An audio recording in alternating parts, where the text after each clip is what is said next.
একমাত্র সন্তান জিসানকে গত 20 তারিখ পুলিশ নির্মমভাবে তাকে গুলি করে মেরে ফেলে। এই কষ্ট সহ্য না করতে তার এক সপ্তাহ পরে আমার একমাত্র ছেলের বউ মিষ্টি আক্তার উনিও সুইসাইড করে।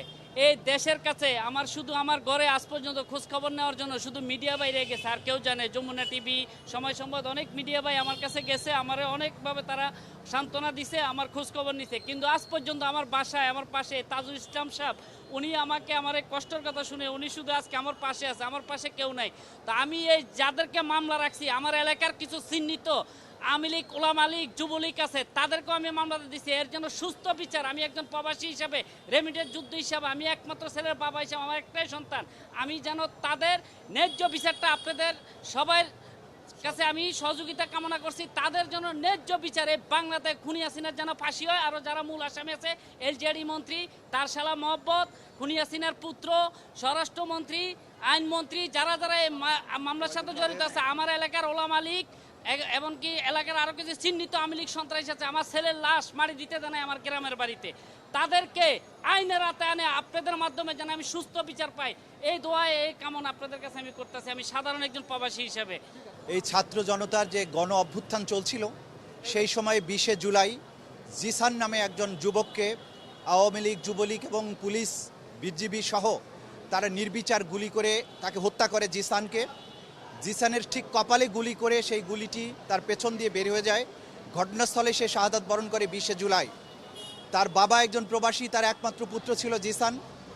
জিসান এই ছাত্র আন্দোলনের যারা ছাত্র জনতা তাদেরকে এই আন্দোলনের সময় পানি পান করানোর জন্য গিয়েছিল এবং সেখানে সারাদিন সে পানি পান করিয়েছে। সেই শহীদ মুগ্ধের মতো দ্বিতীয় আরেকটি মুগ্ধের কাহিনী অবতারণা হয়েছিল যাত্রাবাড়িতে সেদিন।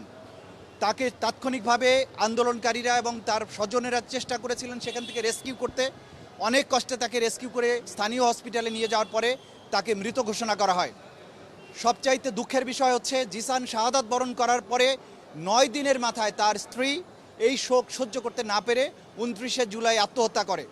আপনারা জানেন যে বাংলাদেশে যে সিস্টেম্যাটিক ওয়াইড স্প্রেড যে কিলিংটা হয়েছে, একটা জনগোষ্ঠীকে নির্মূল করার জন্য, বিরোধী ভয়েসকে সম্পূর্ণভাবে নিশ্চিহ্ন করার জন্য ক্রিমিনাল এন্টারপ্রাইজের মাধ্যমে প্রধানমন্ত্রী, তদানীন্তন প্রধানমন্ত্রী, স্বরাষ্ট্রমন্ত্রী, প্রধানমন্ত্রীর পুত্র সজীব ওয়াজেদ জয়, তার সামরিক উপদেষ্টা মেজর জেনারেল অবসরপ্রাপ্ত তারিক সিদ্দিকী, এরা এই সমস্ত বাহিনীগুলোকে ক্রিমিনালাইজ করে তাদেরকে কমন পরিকল্পনা তৈরি করে আন্দোলনকারী সকল ছাত্র জনতাকে হত্যা করেছে।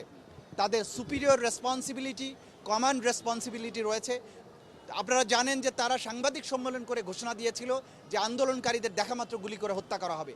তাদের এই নির্দেশের কারণে মূল বাহিনী হচ্ছে পুলিশ এবং বিজিবি, র্যাব, এসব তাদের অক্সিলিয়ারি ফোর্স বা সাহায্যকারী বাহিনী হিসাবে ছাত্রলীগ, যুবলীগ অস্ত্র হাতে পুলিশের পাশাপাশি এই সাধারণ জনতাকে হত্যা করেছে।